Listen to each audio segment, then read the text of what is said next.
Morning. In 1990, Dr. Rudine Sims Bishop wrote an essay titled Mirrors, Windows, and Sliding Glass Doors. In the field of multicultural literature and children's literature, it pioneered the concept that readers must have experiences where they see themselves. The window offers a view of a world that may be real or imagined, or a world that is familiar and strange. Dr. Bishop also says that when the lighting conditions are right, a window can also be a mirror. That human experience can be reflected back to us, and in that reflection, we can see our own lives as part of the larger human experience. This morning, I invite you to look into the window of David's life with me, and specifically in Psalm 55. David is a conundrum for today's Christian believers. I think he's a conundrum for Jewish believers. David does not mince words with God. Listen to my prayer, O God. Do not ignore me. Hear me, answer me. I am suffering, and I'm being reviled by my enemies. This is not your typical Sunday morning prayer or Sunday morning song. Here, David is pouring out the darkness of his heart, the fear of death, debilitating anxiety, the overwhelming sense of dread. And I note that this is the David who killed Goliath. I note that this is a David who calmed the spirit of Saul. And I note that this is a David who was chosen from the role of shepherd to become the president, the prime minister, the king of Israel. David commands, they obey, and yet he was suffering. But what does he want to do? In his suffering, he wants to run away. Oh, that I had the wings of a dove.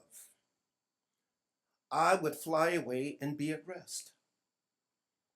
I would fly far away and stay in the desert.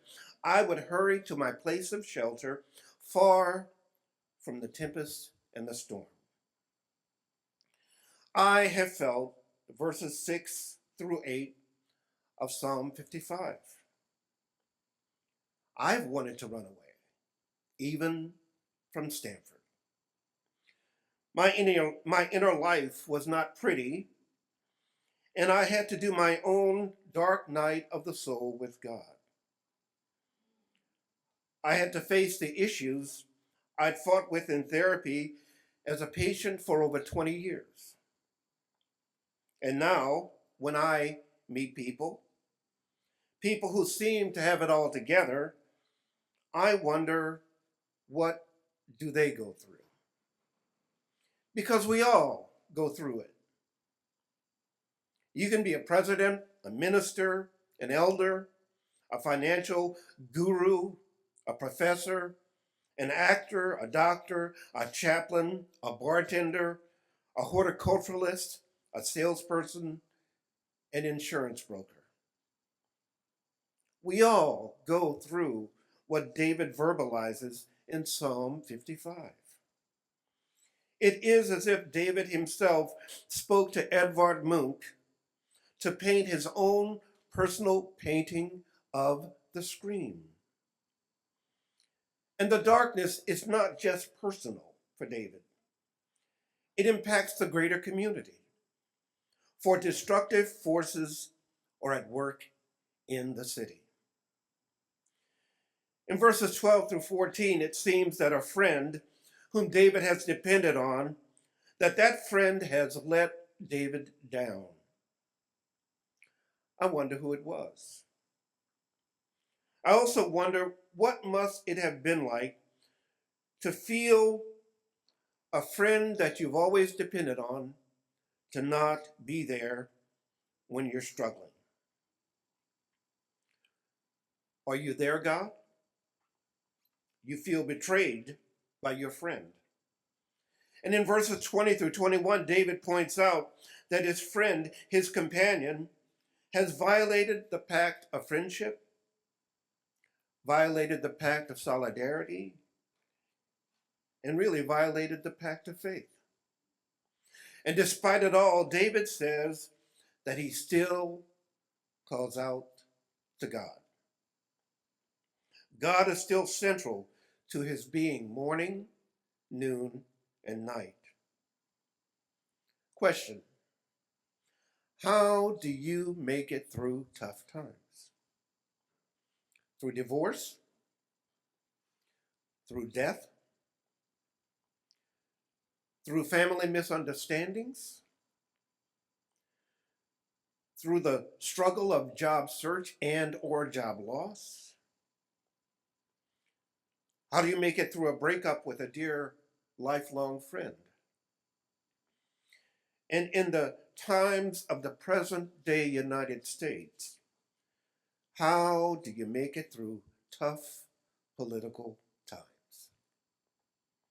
Again, in David's case, how does he make it through his moral failure of adultery with Bathsheba? Or when he is king during war, allowed for Bathsheba's husband Uriah to be left alone on the front lines to die simply because he wanted to cover up his sin. The mantle of political leadership demands personal responsibility. But David is just like us, human. He has his blind spots. He wishes for the contradictions in his life to remain latent. But God does not allow David to remain stuck in denial. Enter Nathan the prophet. David welcomed him. Nathan tells a story of a rich man and a poor man, both having, the rich man has so much, the poor man has so little. And when the rich man has someone visiting him for hospitality, the rich man doesn't take his cows, he takes a ewe lamb from the poor man, and David gets angry and demands that that rich man should die. And Nathan opens the window of David's life saying these words: David, you are that man. It is hard for leaders to admit that they are wrong. But whatever there was about David, there was this: David was a man after God's own heart. Yes, in Psalm 55, David laments being betrayed.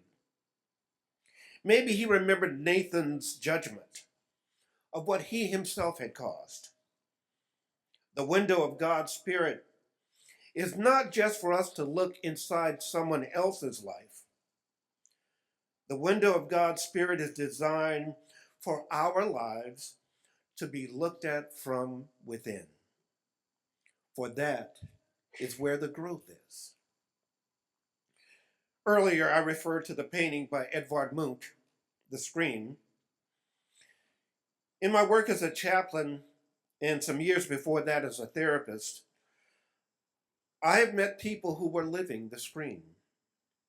And to be honest, at times it was emotionally and spiritually fatiguing. David in Psalm 55 for me is a scream. But strangely, I am more comforted by David's scream than I am frightened by it. Because if it can happen to God's elect, it can happen to anyone in this sanctuary. And indeed, there are screams among us even today. But, and this is key, David is still able to say, cast your cares on the Lord, and you will be sustained.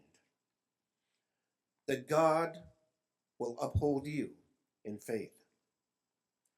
That God will overcome evil. And lastly, that David affirms his trust in God, or actually, he reaffirms his trust. David has been in the valley of the deep. He has honestly screamed before God. He reminds himself to throw his cares to God, and God will be God. God will hold him up no matter what.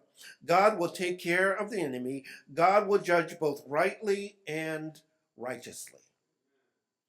And David will continue to trust. The call this morning is to bring all your feelings to God. The good, the bad, the ugly, and especially anger. David's anger for me implies a deep intimacy with the Most Holy. The call this morning is to recognize that you can both betray and be betrayed. And the call this morning is to hold on and trust, to hold on and trust, to hold on and trust. Amen.